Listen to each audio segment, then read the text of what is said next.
We're going to continue with our topic of consecutive integers, but this time we're going to talk about consecutive odd and even integers. Now before, when we talked about consecutive integers, an example of that might be 2 and 3 and 4. Those would be consecutive integers.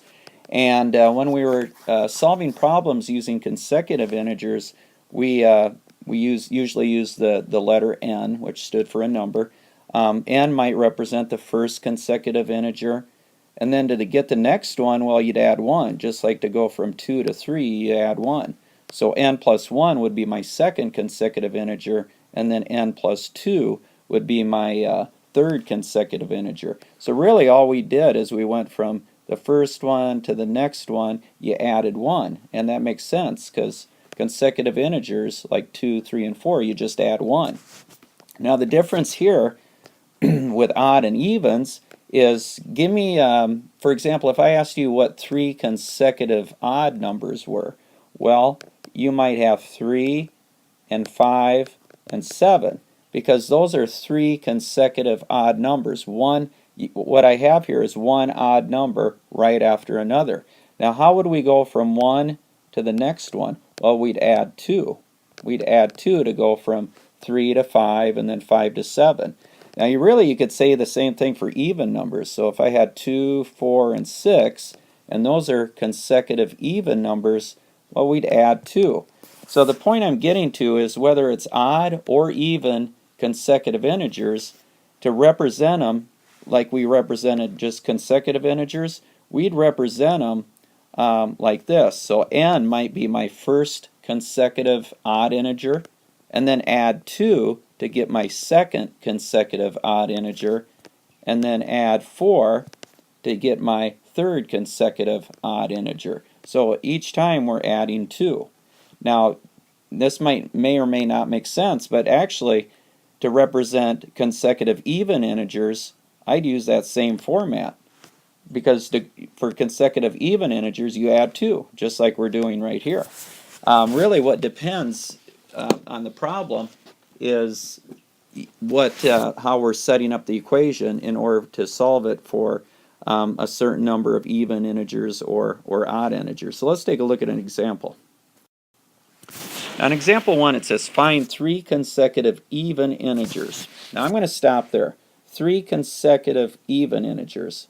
So to represent 3 consecutive evens, I'll let n be my first consecutive even integer. Now if I were doing just consecutive integers, then I'd add 1 each time. But we're doing consecutive evens like 2, 4, 6, so I'd have to add 2 then.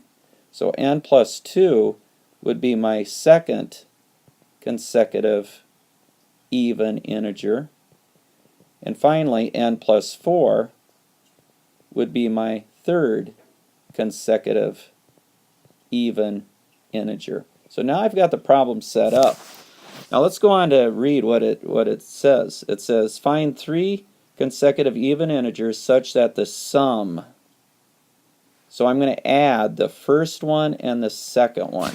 So I'm going to add the first and the second, like so, equals the sum of the third one, which is n plus 4. So I'm going to add the third one, n plus 4, and a negative 10. And that's my equation. Now I'll solve it for n.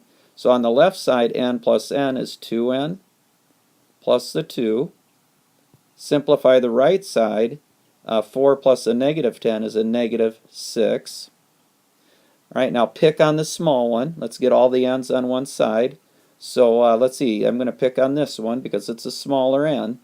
It's smaller than 2n. What could I add or subtract to it? Well, subtract n. And these cancel out, and that's good. 2n minus n is 1n, or n, plus 2 equals a negative 6. Now finally, get n by itself. They're adding 2, subtract 2. And n is equal to a negative 8. So what's n represent again? Well, n is my first consecutive even integer, and notice that a negative 8 is even. Now add 2 to that to get my next one. Let's see, a negative 8 plus 2 is a negative 6. And add 4 to get my third consecutive. So what's a negative 8 plus 4? Negative 4. And what I have here is my 3 consecutive even integers, such that when I add the first and the second one, that equals the sum of the third one and a negative 10. Let's just check that out just to, and I won't check every one, but let's just check this one to see if it works out. So I'm going to add the first and second, which would be a negative 14, right? Negative 8 plus a negative 6 is a negative 14. And that should equal the addition of the third one, which is a negative 4 and a negative 10. And notice that a negative 4 and negative 10 is a negative 14. So this equals this, and it checks out. Last example.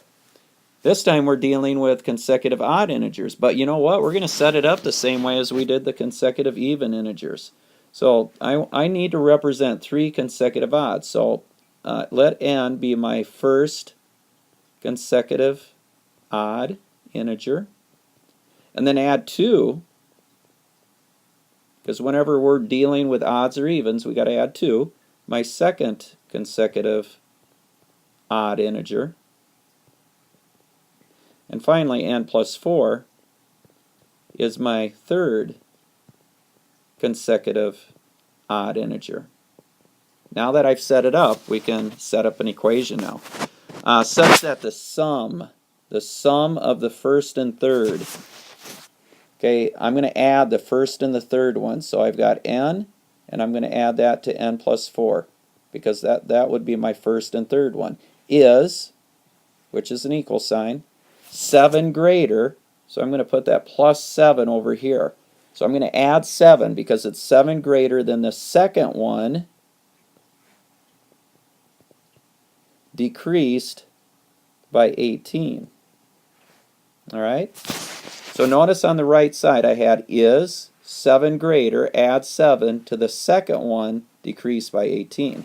So I have 2n plus 4 equals, I've got a lot of numbers I can simplify on the right side, so I have n, let's see, 2 minus 18 is a negative 16, and a negative 16 plus 7 is a negative 9.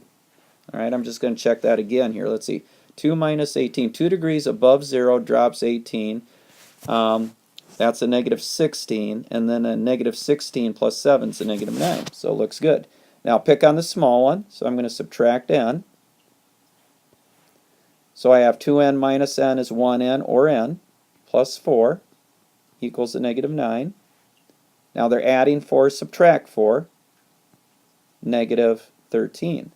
And notice it's odd. So my first integer is a negative 13. Add 2 to that. Let's see, negative 13 plus 2 is a negative 11. And then add 4 to my negative 13 to get this one. Negative 13 plus 4, negative 9. And notice I have 3 consecutive odd integers. And if you did the check on that, you'd see that it would check out. So as we can see here, the difference between consecutive integers when I set it up would be n, n plus 1, n plus 2, just adding 1. But when I'm dealing with odds or evens, we add 2. So n, n plus 2, n plus 4. And no matter if it's odd or even, you set it up the same way. And the reason that works, it depends on what the problem's asking. It depends what they're having you do or what the total is. And that's going to determine, why it works out, where you have odds or even numbers in the end.